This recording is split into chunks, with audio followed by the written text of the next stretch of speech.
Ever pondered about the fame of Trafalgar Square? What makes this public square in the city of Westminster, in central London, such an iconic landmark? Well, today, we delve into the fascinating history of Trafalgar Square and uncover the reasons behind its fame. The story of Trafalgar Square begins in the early 19th century. It was during the reign of King George IV that the decision was made to clear away the royal stables on the site, creating a public space. The name Trafalgar Square was chosen to commemorate the Battle of Trafalgar, a key naval victory of the British over the French and Spanish during the Napoleonic Wars in 1805.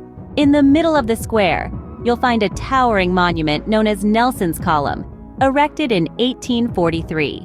This monument stands tall at a height of 170 feet and pays tribute to Admiral Horatio Nelson, who commanded the British Navy at the Battle of Trafalgar and died in the process.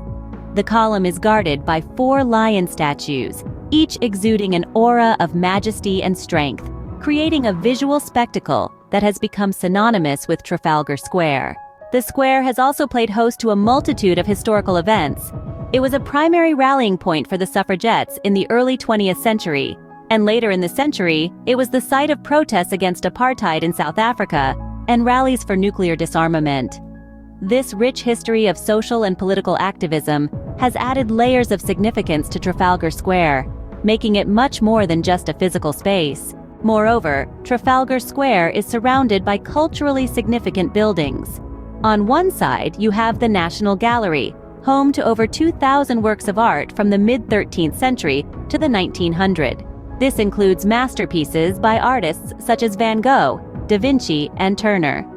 On another side, you'll find the iconic St. Martin in the Fields Church, a landmark in its own right, known for its concerts and its work with the homeless. So, what makes Trafalgar Square so famous? It's not just its central location or its impressive architecture. It's the square's rich history, from its origins in the 19th century to its role as a hub for social and political activism. It's the iconic Nelson's Column, a tribute to a naval hero, and the majestic lions that guard it. It's the cultural institutions that surround the square, from the National Gallery to St. Martin, in the Fields. In summary, Trafalgar Square is a testament to British history, culture, and activism. It's a place where the past and the present intersect, where art and history come alive, and where every visitor can feel a connection to the vibrant and ever-changing story of London. That's what makes Trafalgar Square not just famous, but truly iconic.